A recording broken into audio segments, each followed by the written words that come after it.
forzada al altar. El billonario de hielo que se negó a tocarla. La lluvia volvía a insistir sobre la ciudad como si el cielo no quisiera testigos secos de lo que ocurría debajo. Beatriz Santos sostuvo el sobre entre los dedos hasta que el papel húmedo empezó a doblarse, y por un instante su mundo entero, las fotos en la pared, la mesa donde su padre le tomaba la mano cada noche, pareció comprimirse en ese rectángulo blanco. La iglesia olía a incienso y a flores marchitas.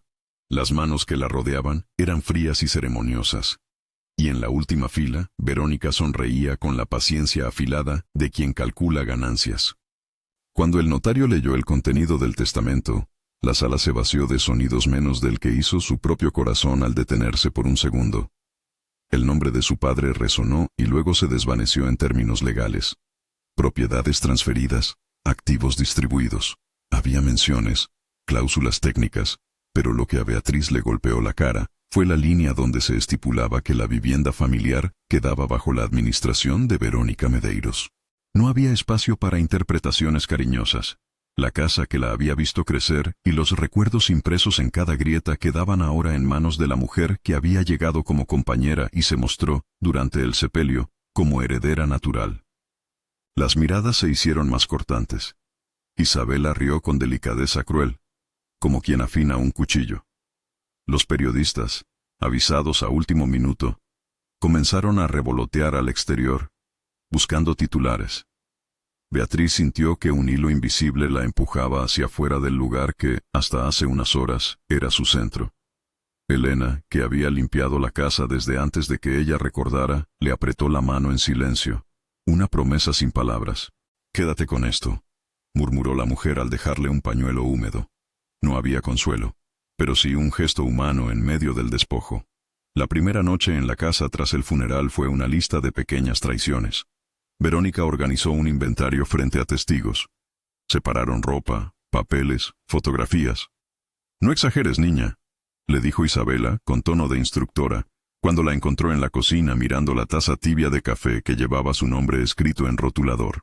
Le asignaron tareas: servir, cocinar para visitas, recibir llamadas, con la misma seguridad con que alguien ordena el mobiliario de una vida que ya no le pertenece. Le quitaron el acceso a la caja fuerte. Le quitaron la llave de la puerta principal. Los días adquirieron la textura del trabajo repetido.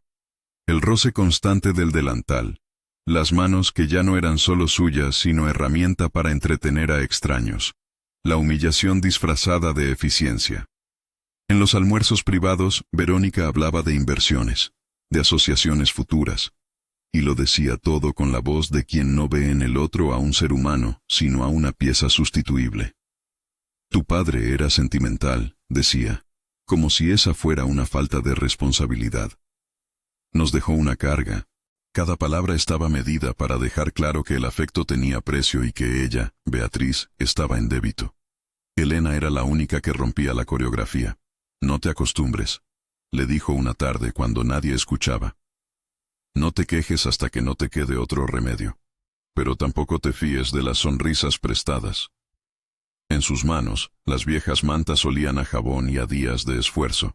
Sus ojos, soldados a la ternura, le devolvían la idea de que había otra vida lejos de allí, una que no tenía por qué caber en las paredes con cortinas caras.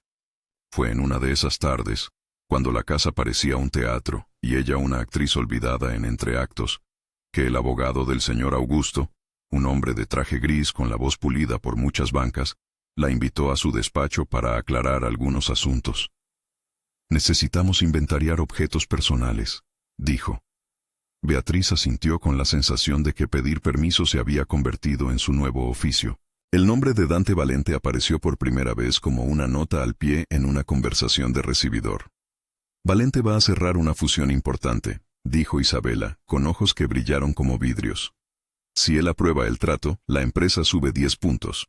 No era la noticia lo que sorprendió a Beatriz, sino la forma en que aquellos nombres, Valente, Matarazzo, Fernández, se mecían en la casa como si fueran dueños de otra dimensión, la que dictaba quién merecía seguir existiendo y quién debía despedirse. No pensó que su nombre apareciera allí, hasta la tarde en que, por error o diseño, la prensa llegó a filmar la entrada principal con su figura en el umbral. Una cámara captó su expresión y a la mañana siguiente, su rostro estaba en columnas digitales junto a titulares que hablaban de ambiente familiar tenso y reconciliaciones imposibles. Las redes empezaron a tejer una historia que la pintaba de víctima, pero también de interesada. La lógica simple y brutal de quienes no conocen el dolor. O eras mártir o eras oportunista. Ninguna etiqueta le sentaba bien. Una carta, corta y fría, llegó en un sobre sin sello. Lo timbró el despacho de Relaciones Públicas de Dante Valente. Invitación a reunirse. Posible colaboración en un evento de beneficencia. Beatriz, que había aprendido a leer entre líneas, pensó en los motivos reales más que en la cortesía. La curiosidad la venció la primera vez que lo vio. Alto, impecable, una figura tallada por la economía y la distancia. Sus ojos parecían vidrios de mercurio, y la expresión guardaba la calma de quien domina la cifra y desprecia el sentimiento. El primer encuentro no fue como en las novelas, ni ocurrió en la sala de juntas fría de un rascacielos. Fue en una cocina grande, mientras ella barría cenizas de fiesta, y él entraba como si la casa fuera suya, por derecho heredado. Dante no la miró a los ojos al principio. Observó la manera en que movía las manos, la postura. Esta casa necesita orden, comentó en voz baja, como si enumerara bienes. No es acerca de orden, contestó Beatriz sin pensar. Le salió un tono que no esperaba. Áspero, protegido. Es acerca de memoria. Dante ladeó la cabeza, y por un momento se permitió un gesto humano. Una brevísima curiosidad. La memoria no cotiza, dijo. La imagen sí. No hubo insulto gritado, ni promesas que disolvieran la humillación. Hubo, en cambio, un trato económico que la presentó como solución eficaz ante la prensa y ante una junta de accionistas. Dante necesitaba una figura que encajara en la narrativa que su asesoría media proponía. Un matrimonio estratégico que borrara rumores y asegurara la aprobación de la fusión. La propuesta fue expuesta por su jefe de prensa, con tecnicismos y cláusulas. Matrimonio civil, contrato prenupcial con duración determinada, términos de no convivencia y una pauta estricta de apariciones públicas conjuntas. Había cifras, casas alternativas, una suma que prometía seguridad económica durante un tiempo, acceso a abogados, custodia de documentos que podían revertir la posición legal de la familia de Beatriz. Beatriz escuchó y pensó en el aroma del cuarto donde su padre guardaba los libros, en el silencio de la noche después de perderlo todo. Pensó en Elena y sus manos arrugadas, en la práctica de limpiar las manchas de café en una taza que le recordaba la risa de su padre. Pensó en la deuda que la desesperación hacía inevitable. Tomó la oferta y la puso sobre la mesa con la misma frialdad que le ofrecieron, no por amor, sino por supervivencia. Firmó porque la decisión no le fue presentada como una elección entre dos caminos éticos, sino como la única puerta que no la dejaba en la intemperie. Elena la miró con reproche y ternura. Si entras allí, no esperes que te abracen por eso, dijo. Pero también le entregó un pequeño sobre, dinero para un pasaje en caso de emergencia. Siempre tendrás una salida, añadió sin más explicaciones. La ceremonia que siguió fue rápida, administrativamente impecable. Firmas en un despacho, un anillo de emergencia, una esmeralda pequeña que brilló con la luz de la cámara. Un retrato y, a continuación, la coreografía de la pareja que debía convencer a los mercados. La prensa la celebró como el matrimonio del año, sin entrar en los matices. Dante, con su mirada helada, cumplió el papel a la perfección. Fotos compartiendo sonrisas medidas, un abrazo protocolario frente a los flashes, la distancia literal de los cuerpos. Hubo un ensayo íntimo la noche anterior a la boda, en un cuarto en penumbra donde estilistas y asistentes transformaron su rostro. Un beso formal se practicó en voz baja, un gesto que debía parecer natural ante los ojos del mundo. Dante dudó apenas, midiendo la conveniencia del contacto, y luego se retiró. Su rechazo fue un acto de control, y la frialdad de su no tocar quedó inscrita en la piel de Beatriz con la claridad de una bofetada. No hubo promesas. No hubo compasión. Solo el cumplimiento de un guión. El día de la boda, Verónica brilló la aflicción con la habilidad de una actriz que consigue más en la escena que fuera del teatro. En el banquete, mientras cámaras y parientes celebraban, empezó a usar la lengua como herramienta. Comentarios susurrados que llegaron a oídos de reporteros jóvenes. Insinuaciones sobre la honestidad de Beatriz, rumores sobre su pasado, referencias a la rapidez con la que aceptó el arreglo. Isabela, en una esquina, lanzó gestos que simbolizaban complicidad. La sala se llenó de murmullos. Cada susurro fue una pequeña cuchillada. La humillación pública no fue un gran gesto, sino una suma de detalles. Un camarero que se retrasó en servir su copa, risas que explotaron como globos cuando alguien lanzó un comentario ácido, la prensa enfocando su vestido con condescendencia. Dante observó todo en silencio. Su mano, apoyada en la suya en las fotos oficiales, fue tan fría que la propia imagen lo registró. Una pareja sin calor, una fachada perfecta que se sostenía en los hombros de quien debía guardar la dignidad. No ofreció defensa. No corrigió la narrativa. No miró a Verónica con reproche. Su silencio decía más que cualquier palabra. En ese instante, la pragmática protección que había comprado resultó ser un contrato que también lo protegía a él de cualquier atisbo de incomodidad emocional.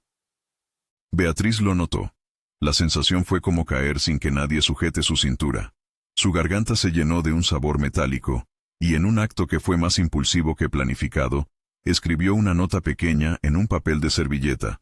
No estoy dispuesta a esto. No la leyó nadie en la mesa principal. Su mano la dobló y la guardó, como quien deja una promesa en una caja que no piensa abrir nunca más. La decisión de huir no fue una explosión de ímpetu romántico ni un gesto de rebeldía heroica. Fue acumulación de humillaciones que la transformaron en alguien que ya no reconocía su reflejo. Se levantó del banquete cuando la luz de la discoteca empezó a girar, y la gente, ajena, bailó como quien olvida. Tomó su teléfono. Escogió un vestido que no hizo ruido al deslizarse. Cruzó la cocina donde los cocineros aún limpiaban. Nadie la detuvo. Nadie la buscó. La puerta principal, que antes le había sido negada, se abrió para dejarla ir. En su ceñida elegancia llevaba una sola memoria: el anillo de esmeralda. Se lo había puesto pensando en seguridad y en papel, y ahora lo miró con resentimiento y con la extraña ternura que se reserva a los objetos que han sido testigos de traición. No quería romper el contrato. Había cláusulas, abogados, consecuencias, pero la humillación la había vuelto imprudente. Cogió un bolso pequeño, metió el papel con las palabras que nadie había leído y salió. Elena, al verla, no formuló preguntas. Le dejó una bolsa con ropa y otra con pan para el camino. No lo rompas todo, dijo con susurro, pero no te quedes esperando que otros elijan por ti.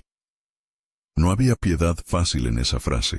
Había la definición de la necesidad. La ciudad la recibió con lluvia, la misma que había acompañado el funeral. Beatriz subió a un autobús de línea con billete improvisado y un destino indefinido. La idea de regresar a la casa le era insoportable, pero tampoco concebía el silencio de la fama que la acompañaría. En la ventana, su reflejo le devolvía la forma de una persona a la vez más pequeña y más firme. La imagen de Dante, de su mano fría, la acompañó como un eco incómodo.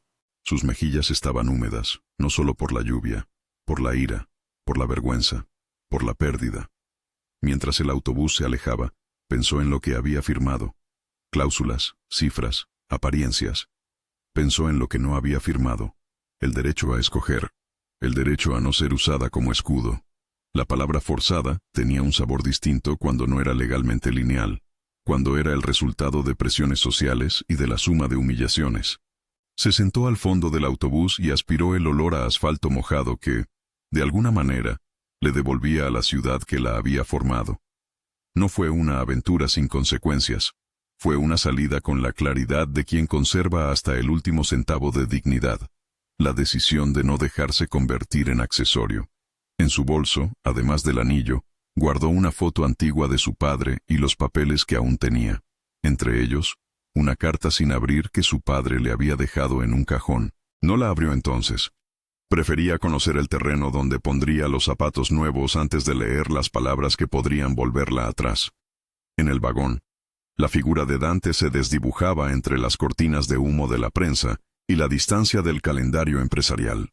En su escritorio, esa noche, Alguien le pondría en bandeja un informe que rezaba mediática perfecta. Él lo revisaría sin prisa, y en algún lugar entre cifras y contratos algo se quebraría, aunque aún no lo sabía. Beatriz bajó del autobús en una estación de un barrio que no reconocía.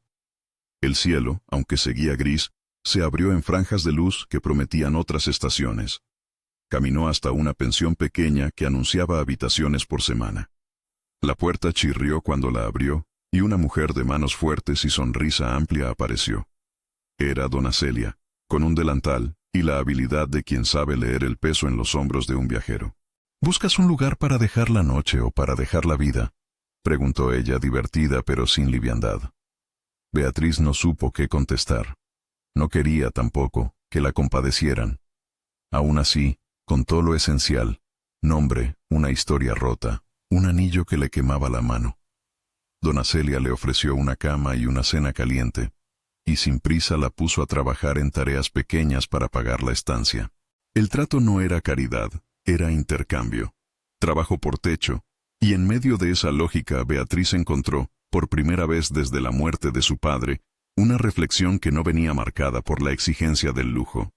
Esa primera noche en la pensión tuvo un momento breve y certero. Sacó la foto de su padre de su bolso y la sostuvo contra la luz.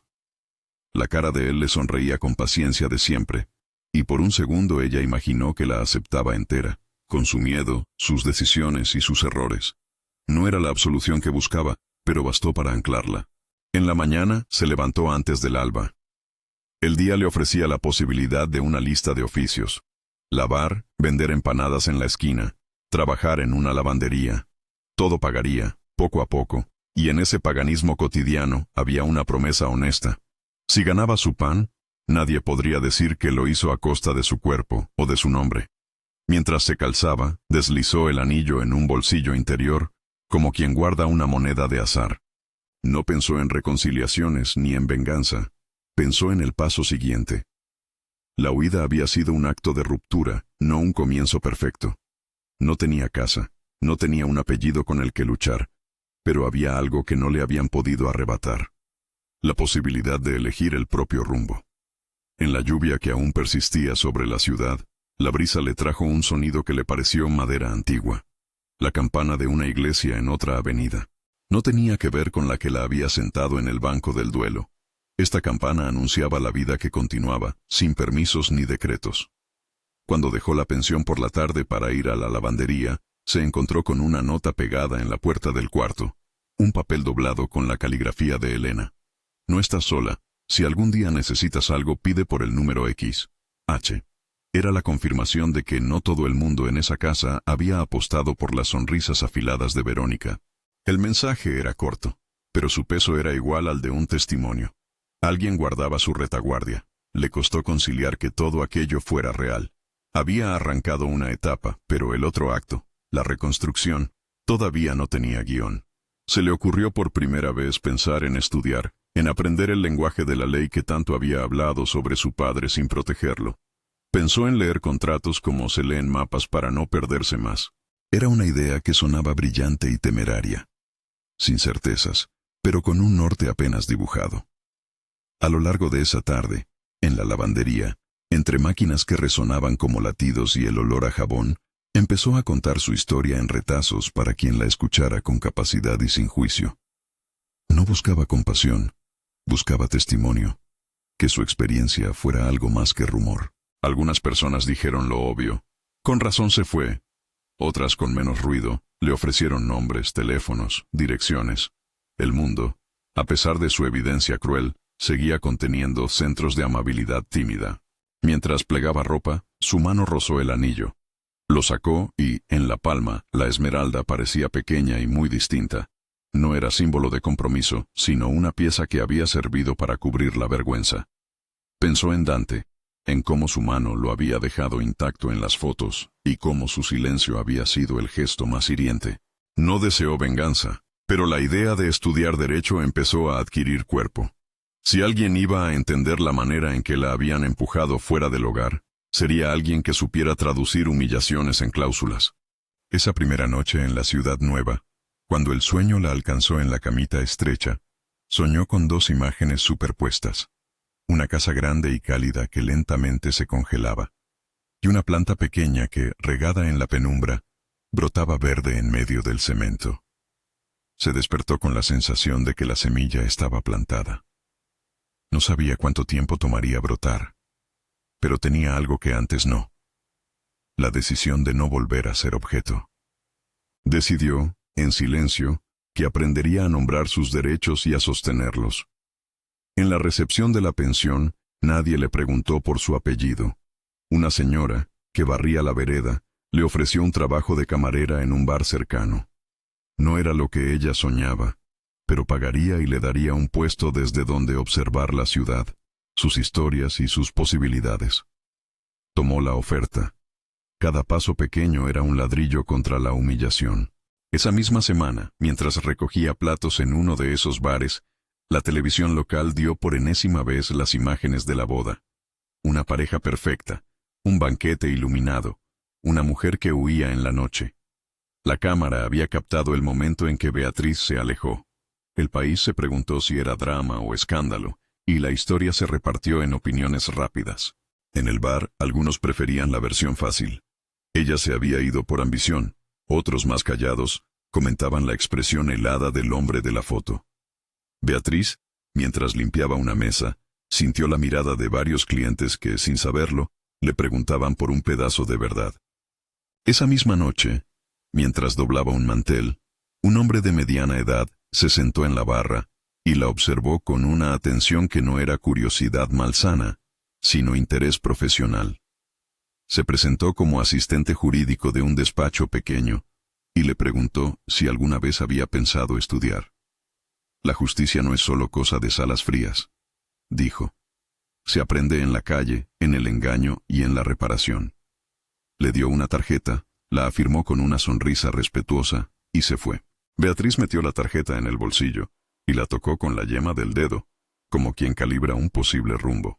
Esa noche, al tumbarse, miró el techo de su cuarto en la pensión, y por primera vez desde que su padre murió, se permitió pensar en un proyecto que no incluyera el regreso a la mansión con la cabeza gacha. La idea no era venganza, era aprendizaje.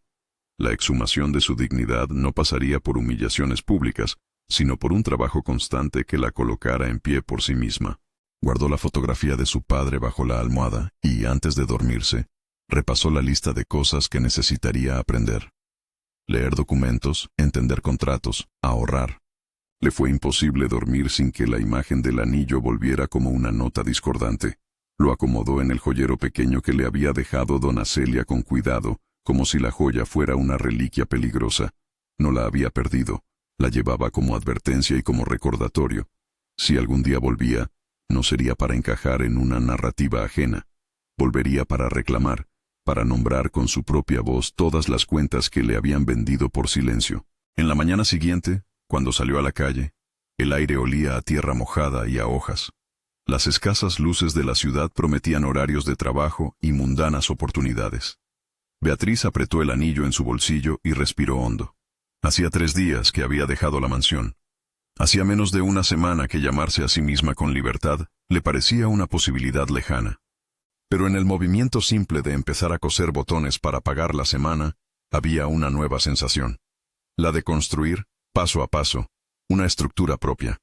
En la distancia, lejos del bar y de la pensión, la vida de Dante siguió su curso con la misma eficiencia que lo había llevado a tomar decisiones. En sus despachos, sus socios discutían porcentajes y alianzas, y nadie en esas salas le habló del costo humano de una estrategia bien ejecutada.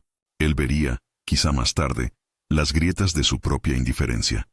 Por ahora, la ciudad seguía girando, y la historia que había puesto en marcha continuaría sin que ninguno supiera todavía la fuerza con la que Beatriz estaba dispuesta a luchar.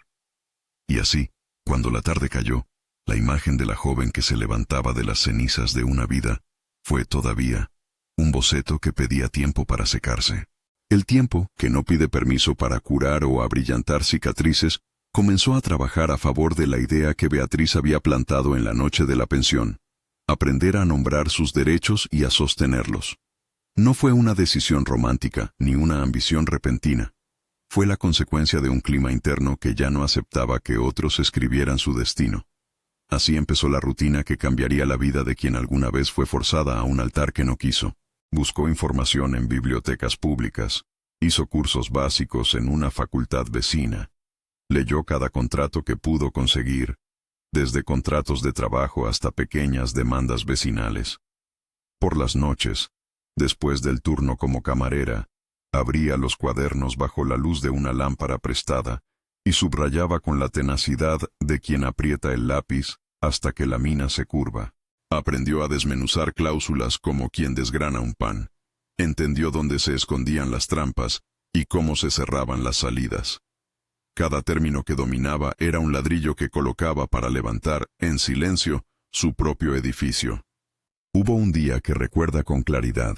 La primera vez que, sin más certificación que su voluntad y unas notas mal ordenadas, entró a una feria de empleo jurídico. Los despachos grandes parecían no verla.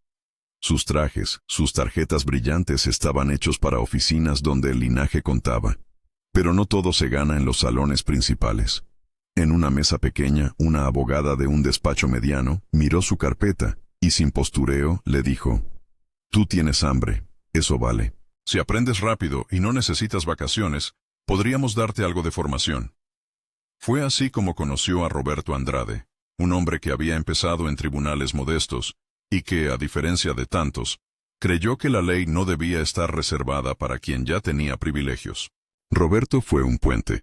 Le ofreció trabajo como asistente legal, la orientó sobre los exámenes de admisión a la universidad pública, le prestó libros y, sobre todo, le dijo algo que nadie le había dicho en años: «No te conviertas en la excepción que mira a los demás. Conviértete en la voz que explique por qué la excepción no debería existir». Beatriz repetía esa frase cuando el cansancio la atacaba a las 3 de la mañana, cuando debía devolver la vajilla y doblar resmas de documentos para su jefe, cuando repasaba artículos del Código Civil que le costaban sudor y sueño. El camino no fue lineal. Hubo noches en las que el agotamiento la empujó a pensar en volver a la mansión. Seguridad, abogados incluidos, el retorno fácil que le ofrecía el contrato. Pero el recuerdo del silencio de Dante en la boda, del rostro que no la miró cuando la humillaban, tenía hoy un peso distinto. No era un puente hacia la comodidad, sino una advertencia sobre lo que nunca más permitiría. En más de una ocasión le pareció que la idea de estudiar derecho era, en sí misma, un acto de justicia íntima, comprender el lenguaje que en su día la había excluido. Se inscribió en la universidad por la modalidad para mayores y trabajó durante el día. Sus manos aprendieron a sostener una bandeja de platos y al mismo tiempo a pasar páginas de jurisprudencia. Cuando los exámenes de ingreso exigieron una redacción, Beatriz escribió sobre la casa que la había visto crecer y cómo el lenguaje legal había servido para despojarla. Ese texto, crudo y claro, convenció a un profesor que la apoyó con una beca parcial. Su rendimiento fue una sorpresa para quienes la conocían solo por la historia que la prensa había construido. La joven que se había ido en la noche. En la universidad la miraron con respeto, y no por las cámaras, sino por su disciplina. Era frecuente verla llegar temprano con el uniforme de trabajo, cambiarse en un baño público y sentarse en la última fila a tomar apuntes. A medida que pasaban meses, el montaje de su vida adquiría contornos más firmes. Participó en clínicas jurídicas, donde atendía a vecinos que no podían costear asesoría. Esas experiencias la acercaron a la ley real, en su dimensión humana. En un juicio simulacro, su habilidad para estructurar argumentos y su manera de hablar con claridad ante el tribunal llamaron la atención de Roberto, que empezó a recomendarla para prácticas en despachos más exigentes. Su trabajo nocturno financiaba fotocopias, pizza barata en la madrugada de estudio y algún que otro libro de doctrina que, con el tiempo, ella devolvía a la biblioteca comunitaria para que otro la encontrara. Hubo una noche clave. 3 años después de su fuga. Era el día de una defensa oral importante en una asignatura que tenía fama de seleccionar vocaciones. Beatriz ensayó hasta la madrugada con compañeros que ya la consideraban ejemplo. Al salir del aula, con la adrenalina todavía palpitante, recibió un mensaje que no esperaba. Roberto le proponía una entrevista en el despacho donde había aprendido a pulir argumentos. El mismo despacho que manejaba casos de derecho civil y corporativo. No era un contrato de inmediato, pero sí una oportunidad de verdad. Su ingreso al despacho fue lento y humilde. Al principio fotocopias, después atención a clientes modestos, luego redacción de peticiones. Todo transmitía un sentido de avance tangible que la fortalecía. Cuando, tras mucho esfuerzo, logró una pasantía en un área de derecho mercantil para la que había estudiado de forma autodidacta, la primera persona en sonreírle fue Elena, que la llamaba por teléfono para preguntar si comía bien y le mandaba un paquete pequeño con galletas caseras cada tanto. En esos gestos de terceros aprendió que la reconstrucción no era solitaria. Había redes que respondían a la constancia. Mientras tanto, las noticias sobre la vida de Dante seguían circulando, pero de forma distinta. Las operaciones empresariales sucedían en salas cerradas y los mercados valoraban cada movimiento como si fueran decisiones de Estado. La fusión que había motivado el matrimonio de fachada seguía en la agenda, pero no sin consecuencias. Varios accionistas menores habían empezado a poner atención a irregularidades en las actas notariales y en las transferencias sospechosas que, con el tiempo, formarían una pista. Fue, precisamente, en la lectura de una demanda por disolución de un contrato mercantil que Beatriz encontró, por azar profesional, una anotación que la trajo de vuelta al pasado. Una transferencia cuya firma no coincidía con la rúbrica que había visto en la escritura de la casa de su padre. La curiosidad, ya entonces convertida en estrategia, la empujó a escarbar con cuidado. Los despachos grandes suelen contratar auditorías cuando se enfrentan a operaciones complejas. Uno de esos auditores, ajeno a la relación humana que la trama contenía, descubrió documentos archivados con siglas que indicaban operaciones de terceros. En un ejercicio de prudencia profesional, el auditor pidió una segunda revisión. Los números, antes apenas datos fríos, empezaron a aparecer como signos, movimientos a sociedades pantalla, pagos a consultores inexistentes, cheques que implicaban a una firma de contabilidad ligada indirectamente a Verónica. Cuando Roberto vio esas hojas, dijo sin dramatismos: necesitamos pruebas, pero si esto cierra, no hablamos solo de irregularidades, hablamos de un plan. Beatriz, con la cautela que da la experiencia de quien sabe lo que puede perder, propuso una estrategia: reunir documentos, testimonios y un peritaje que demostrara la falsedad de firmas y la desviación de fondos. Esa propuesta la dejó en una posición inesperada para alguien que años antes había temido a las cámaras. Ser la artífice de la investigación. No se trataba de venganza, se trataba de transformar la humillación en un proceso que llamara a la responsabilidad, y si había que exponer nombres, se haría con pruebas que resistieran el escrutinio. El primer giro decisivo vino desde dentro de la antigua mansión. Isabela, que había crecido en la comodidad de la complicidad, no soportó la culpa de ver cómo su madre construía una red de mentiras para protegerse. La culpa no siempre hace heroínas, pero puede abrir grietas. Isabela empezó a hablar con quienes no debían, con amigos, con contadores que no entendían del todo lo que hacían sus padres y que sentían un peso moral. Fue una nota anónima la que terminó en manos de un periodista investigador. Fue ese reportaje el que llamó la atención de un fiscal que, por mandato de la ley, debía abrir una investigación preliminar. A partir de ahí, las piezas encajaron con la frialdad del destino. Llamadas, citaciones, peritajes. El proceso fue largo y técnico. Auditores forenses cotejaron firmas con muestras originales, expertos en informática recuperaron correos electrónicos eliminados y bancos respondieron a pedidos judiciales sobre transferencias. La investigación, además, halló contratos irregulares firmados por empresas que solo existían en papel. Verónica, acostumbrada a manejar la narrativa, empezó a verse en los documentos que no se podían borrar. La presentación en sede judicial, donde Beatriz asumió el rol de abogada principal contra la maniobra que había arrebatado su vida, tuvo para ella un sabor doble. Era el retrato de una mujer que transformó el dolor en conocimiento y la ira en método. No buscó usar el estrado para proyectar lástima, usó la ley para demostrar hechos.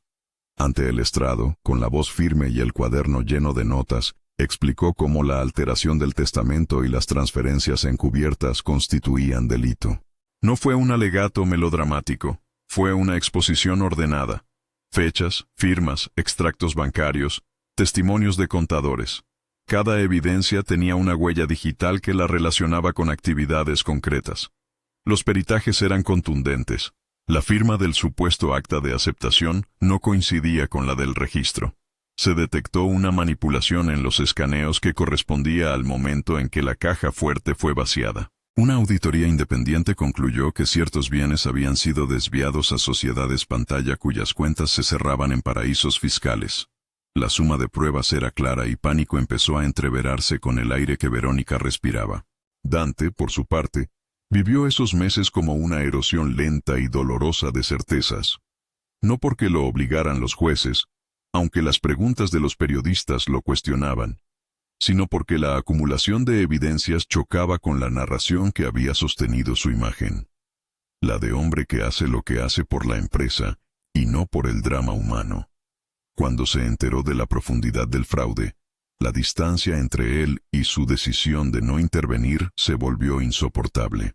La autocrítica le obligó a mirar sus silencios como actos que habían permitido la humillación de Beatriz. Lo que antes había sido comodidad, ahora era culpabilidad. Su primer gesto público real no fue una carta escrita por su departamento de prensa, ni una conferencia ensayada. Fue una intervención en la junta de accionistas, donde, con la voz menos calculada de la que usaba en reuniones, anunció la apertura de una investigación interna y la suspensión inmediata de Verónica de cualquier cargo consultivo. Fue un acto de responsabilidad que dejó perplejos a muchos. Lo que antes había sido inacción, se transformó en decisión visible. No bastaba con un comunicado.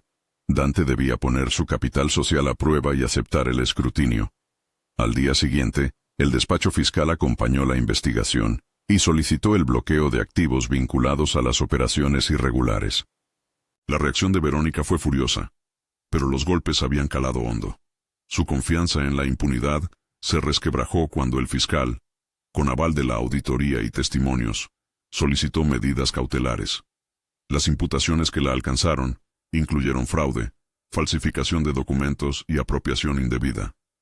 En la investigación penal se solicitó la captura de pruebas complementarias, testigos, correos, contratos. Isabela, en un giro que no borraba su culpa, decidió colaborar con la justicia. Su testimonio describió presiones, órdenes y la mecánica por la cual se habían simulado avales. No fue un arrepentimiento instantáneo ni una absolución moral, pero sí fue un aporte que inclinó la balanza hacia la legalidad. El proceso judicial no absorbió toda la atención de la opinión pública.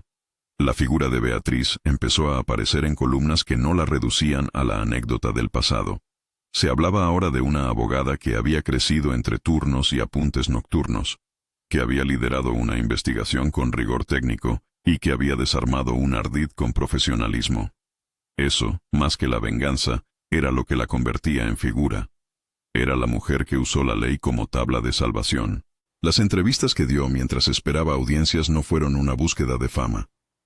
Fueron explicaciones de procedimiento y llamados a que las instituciones funcionaran. No busco que me devuelvan el pasado, decía. Busco que aquellos que abusan paguen conforme a la ley. La audiencia que podía cambiar el curso de la fusión y la reputación de la familia Valente fue larga. Beatriz expuso, con minuciosidad, el entramado de sociedades pantalla y cómo, mediante contratos de apariencia, se había desviado patrimonio. Los peritos explicaron el flujo de fondos, y los auditores recuperaron documentos que demostraban pagos desde cuentas vinculadas a la casa de Verónica a empresas fantasma. La defensa argumentó tecnicismos, apeló a la complejidad de las operaciones, buscó sembrar dudas. Pero en la sala quedó una mano de pruebas que, sumada a la voluntad de fiscales y auditores, resultó suficiente. El juez dictó medidas de reparación y abrió campo para la acción penal contra Verónica. La consecuencia pública, inmediata y contundente, fue la sanción corporativa. La fusión quedó suspendida temporalmente, lo que generó pérdidas económicas y rechazo de mercado. Para Dante, aquello fue un golpe indirecto que, sin embargo, no lo devolvía a su posición inicial de indiferencia.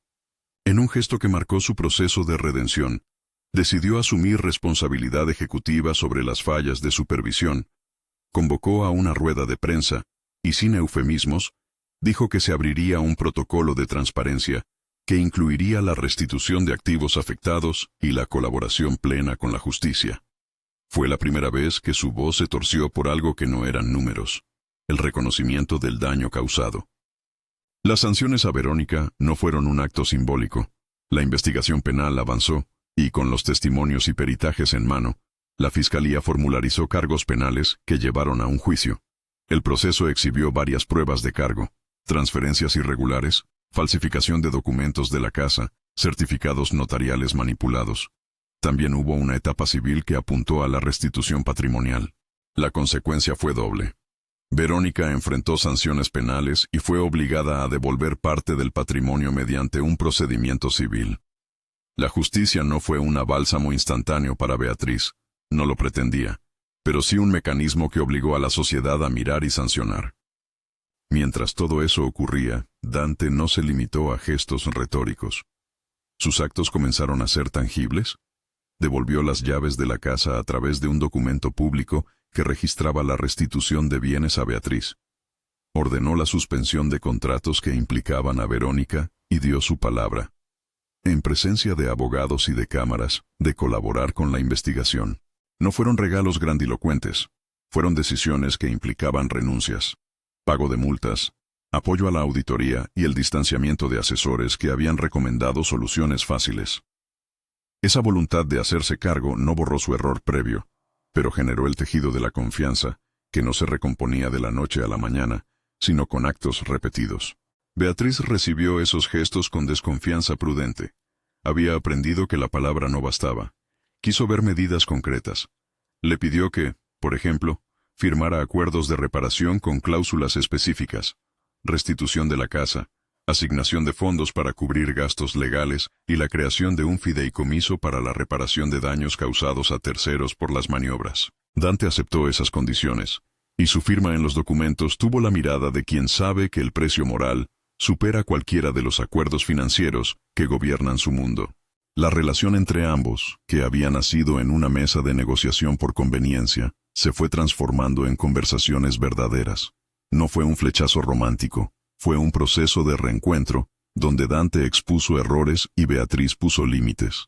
Las primeras conversaciones honestas ocurrieron en oficinas, en parques y en una cafetería modesta lejos de los flashes. Dante llevó flores simples, lirios blancos, que no eran la sofisticada decoración de las photocalls, sino el símbolo que Beatriz asociaba con mañana y calma, y más importante, acciones. Acompañó a una reunión con su abogado para presentar pública confesión sobre la negligencia que le había permitido a Verónica operar. Ordenó auditorías internas. Participó en foros donde explicó las reformas corporativas que proponía su grupo. Y, en un acto que tuvo fuerte resonancia, donó parte de beneficios a programas de apoyo a víctimas de abuso patrimonial, dejando claro que la reparación no era solo individual sino colectiva. La reconstrucción de la confianza fue lenta. Hubo momentos de fricción.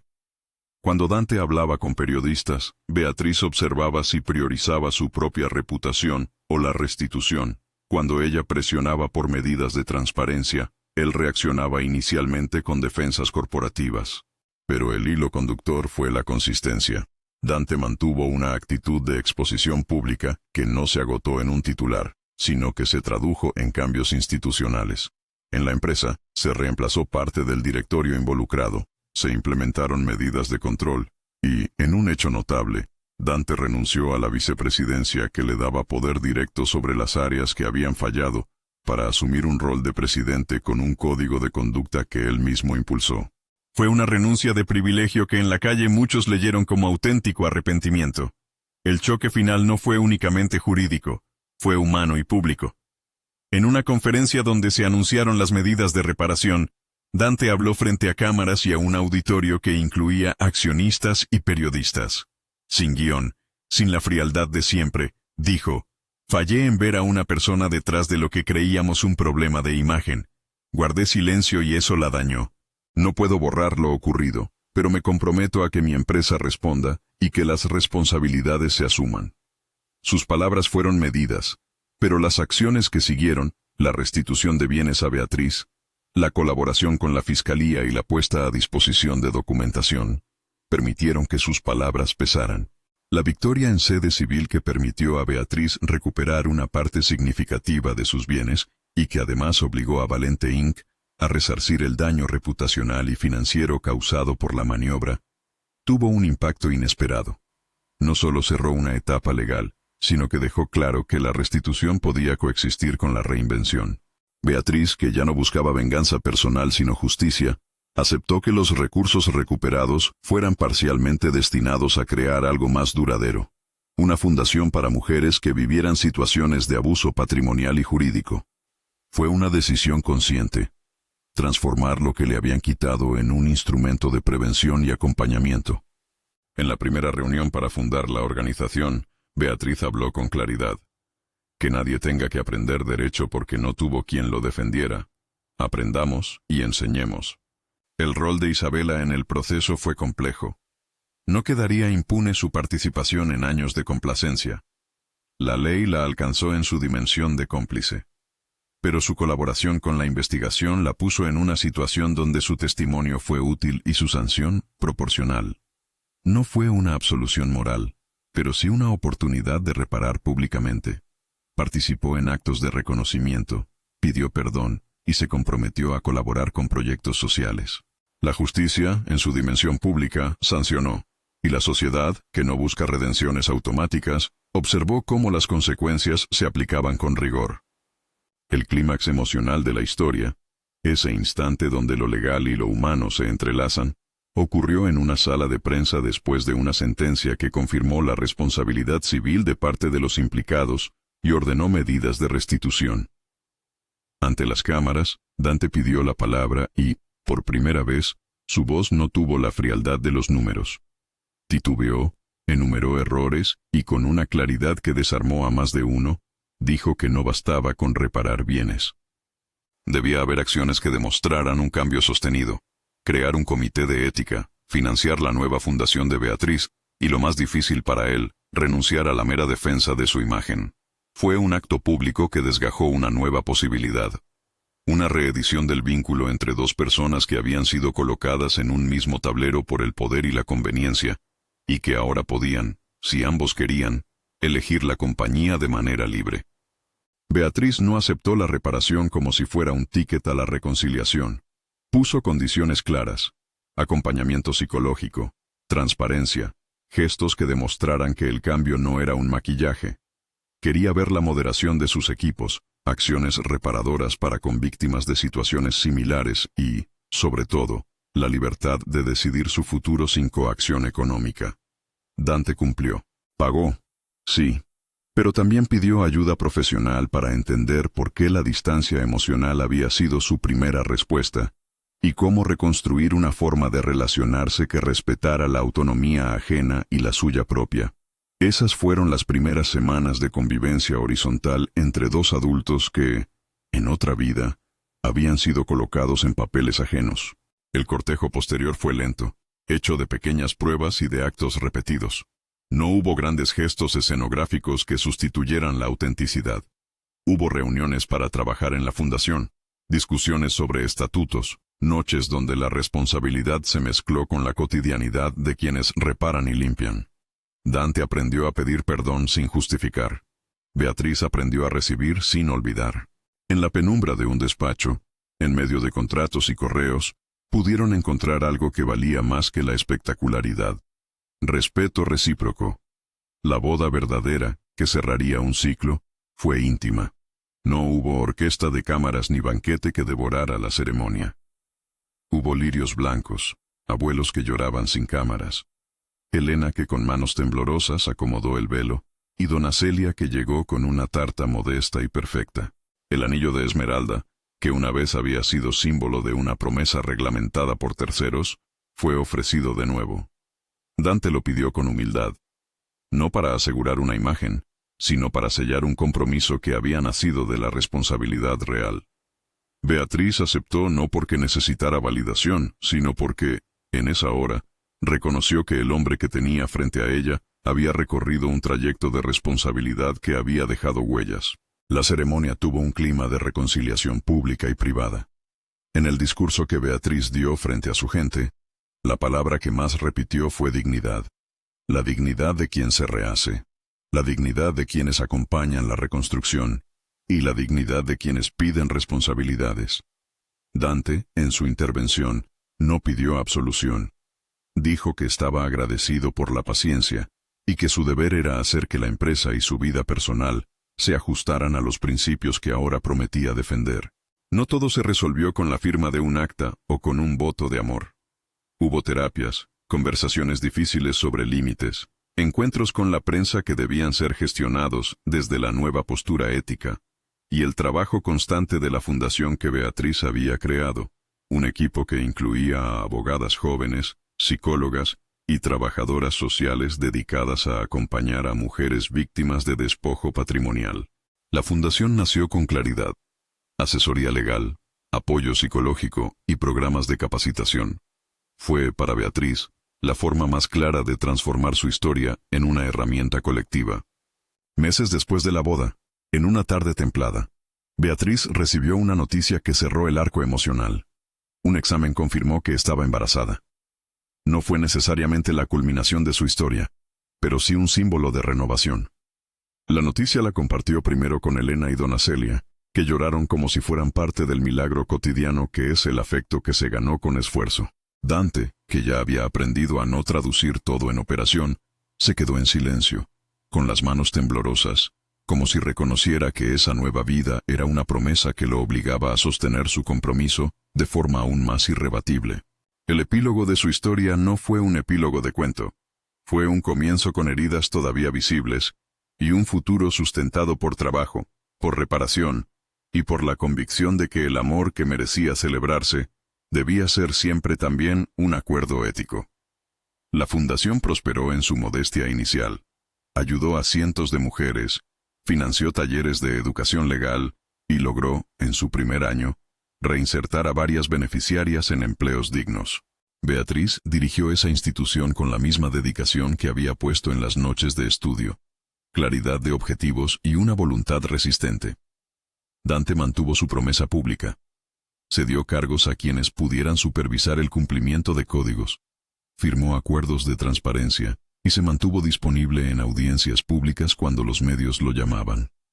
No todos creyeron de inmediato. Exigir confianza fue natural. Pero su conducta sostenida empezó a transformar percepciones. Ya no era el hombre de hielo que no tocaba, sino un empresario que aprendió a no usar su poder para ocultar faltas. Su arrepentimiento fue visible porque se tradujo en cambios estructurales, no en gestos aislados. En la casa que volvía a ser hogar, los lirios blancos reaparecieron como motivo recurrente. En la mesa chica de desayuno, en la tumba del padre que visitaban con respeto, en un jarrón que Beatriz colocó en la entrada para recordar que la belleza también puede ser símbolo de cuidado. El anillo de esmeralda, ahora en su pulgar izquierdo, era pequeño y no ostentoso.